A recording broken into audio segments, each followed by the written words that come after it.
Legenda Gunung Kinabalu dan asal-usul Borneo. Pada zaman dahulu sebelum Borneo menjadi pulau yang dikenali hari ini, tanah ini adalah sebahagian daripada Sundaland, sebuah daratan luas yang menghubungkan Asia Tenggara. Di tengah-tengah tanah ini terdapat gunung-gunung purba yang menjulang tinggi, menjadi tempat tinggal roh-roh nenek moyang dan penjaga alam, Putra Cina dan Gunung Kinabalu. Di kaki gunung tertinggi yang kini dikenali sebagai Gunung Kinabalu terdapat sebuah tasik besar yang dipercayai terbentuk daripada air deras yang mengalir dari gunung. Suku orang asli yang tinggal berhampiran menganggap kawasan ini suci, tempat roh nenek moyang mereka bersemadi. Suatu hari, sebuah tongkang besar dari Cina tiba di kawasan tersebut, membawa seorang putra diraja Cina yang melarikan diri dari negaranya. Putra ini dan pengikutnya menetap di kaki gunung, berdagang dengan masyarakat orang asli, dan hidup dalam harmoni. Namun, ketika dia ingin kembali ke tanah asalnya, bencana alam melanda, gempa bumi, ribut dan banjir besar yang menenggelamkan kapal tongkangnya.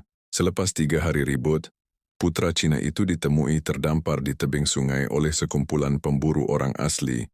Sebilangan ketua suku mencadangkan agar dia dikorbankan sebagai persembahan kepada roh-roh gunung, tetapi yang lain melihatnya sebagai makhluk suci yang selamat dari bencana dahsyat.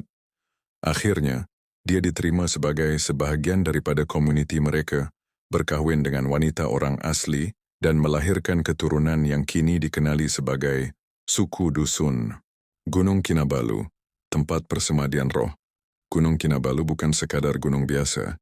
Dalam kepercayaan masyarakat Kadazan Dusun, nama Kinabalu berasal dari perkataan Aki Nabalu, yang bermaksud tempat arwah nenek moyang. Mereka percaya bahwa roh-roh leluhur mereka bersemadi di gunung ini, dan mereka melakukan ritual tertentu untuk menghormati mereka. Selain itu, terdapat legenda tentang naga penjaga harta karun di puncak gunung.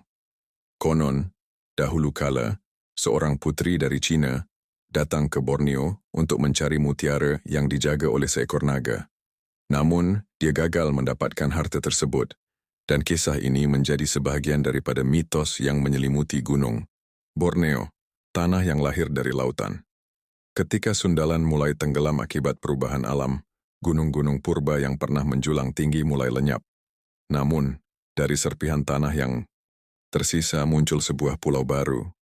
Borneo, pulau ini membawa warisan dari tanah yang hilang, menyimpan kisah tentang kerajaan yang tenggelam, gunung-gunung yang lenyap, dan jiwa-jiwa yang masih berkeliaran dalam kabus hutan-hutannya.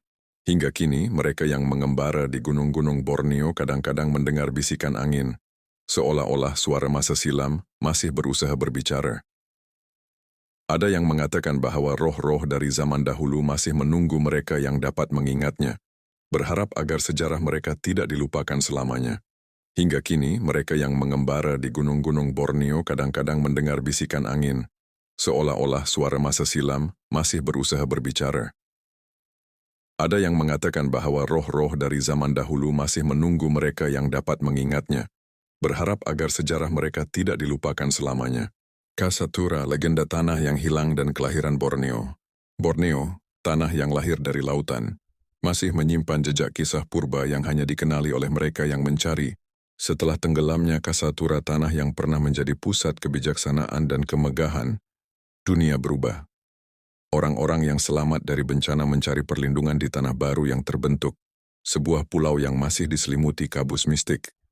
Mereka mendirikan perkampungan kecil di lembah-lembah subur, membangun kehidupan baru di bawah bayangan gunung yang menjulang tinggi, Kinabalu, kehidupan baru dan warisan yang tersisa. Di antara mereka terdapat seorang lelaki bernama Rakas, seorang pengembara yang pernah membaca prasasti kuno di Gunung Sakunta. Dia tidak melupakan ramalan yang pernah dia lihat tentang air yang akan naik, langit yang akan runtuh dan tanah yang akan terpecah. Kini dia hidup di tanah baru, tetapi pertanyaannya tetap ada. Apalagi yang akan berubah? Seiring waktu, orang-orang yang selamat menyadari bahwa pulau ini bukan sekadar daratan biasa. Di dalam hutan-hutannya, terdapat jejak batu kuno, serpihan yang tersisa dari Kasatura. Di malam-malam tertentu, apabila bulan bersinar penuh, ada suara yang berbisik dari angin, seperti roh-roh masa lalu masih berusaha berbicara. Munculnya pelaut dari timur. Suatu hari di ufuk timur muncul kapal-kapal besar dari tanah asing. Mereka adalah pelaut dari tanah matahari yang telah mendengar legenda tentang pulau yang lahir dari laut dan gunung yang menyimpan rahasia masa silam. Mereka mencari jejak kerajaan Kasatura yang hilang berharap dapat menemukan peninggalan yang masih tersisa. Ketika mereka tiba, Rakas menyambut mereka dengan hati penuh kewaspadaan. Dia tidak tahu apakah mereka datang sebagai sahabat atau sebagai penakluk.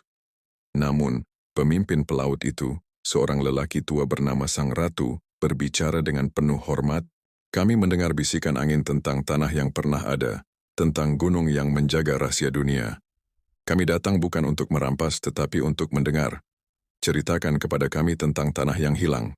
Rakas memahami bahwa kisah Kasatura masih hidup, bukan hanya dalam ingatan mereka yang pernah berada di sana, tetapi dalam hati mereka yang mencari kebenaran, rahasia Kinabalu dan jejak masa silam.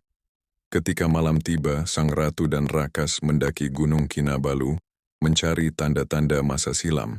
Di puncaknya mereka menemukan prasasti batu hampir serupa dengan yang pernah ada di Gunung Sakunta. Huruf-huruf kuno masih terukir, namun ada satu ayat baru yang muncul bercahaya di bawah sinar bulan. Tanah yang hilang tidak lenyap, hanya berubah bentuk. Mereka yang mengingat akan menemukan, mereka yang lupa akan tersesat. Pada saat itu Rakas mengerti, Kasatura tidak benar-benar hilang. Warisannya masih hidup dalam tanah Borneo, dalam jiwa mereka yang masih mendengar bisikan masa silam. Cerita sampai di sini usah biarkan hidup Anda diselubungi misteri. Semoga cerita ini dapat memberi sesuatu yang berbeza. Sekian terima kasih.